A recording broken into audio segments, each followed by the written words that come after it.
Whiteboards are one of the tools most frequently associated with threat modeling, and they've got some great properties. Everyone can see and point to the model of what we're working on. They're relatively democratic. Anyone can stand up and go and make changes to the whiteboard picture. They're iterative. They are inherently transient. We know they're just one stage. And when the pandemic hit, we lost some of those properties. We've lost a little bit of that iteration and transient nature. And sketching is an important part of helping us iterate and understand what we're working on, helping us get buy-in to the question. And so, working with some partners, I created these whiteboard books. Yes, we've got some dry erase notebooks.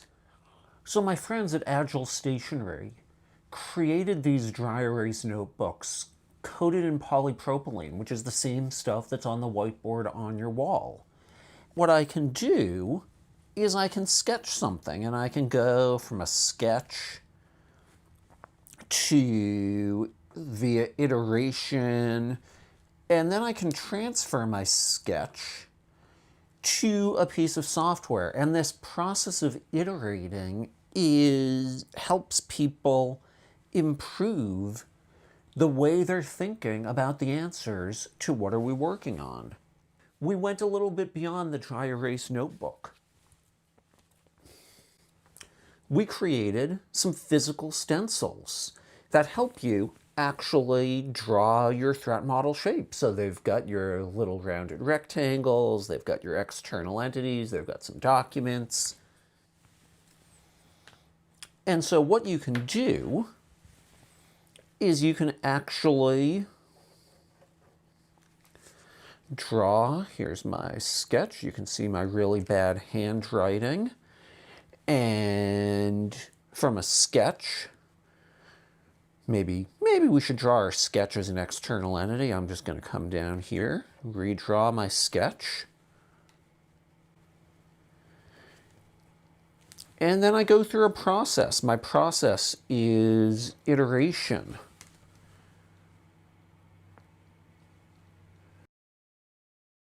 So building something like this reminds us to have sympathy for people who are building products, because in building this, the first versions were not solid enough. We had to recast in a thicker acrylic, and some of the ways in which we drew don't necessarily work. And so I want to show you some data stores.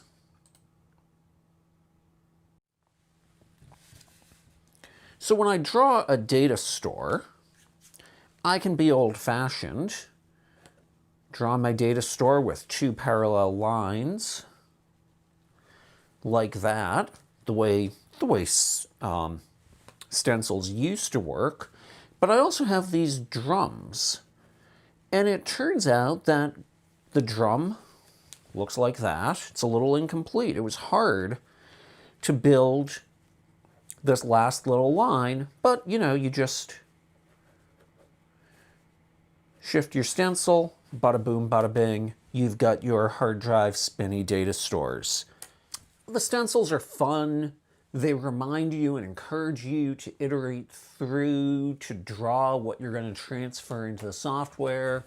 We've got our little dry erase notebooks here. And on the back of your dry erase notebooks, they've got the 4 questions. They remind you what stride stands for. They've got a little stride per element table on them. All, it's just a little fun thing to help people threat model, to encourage them to think about it, and to give you a way to give them something, to give your developers, to give your engineers something that's going to help remind them to threat model in this quite stressful time.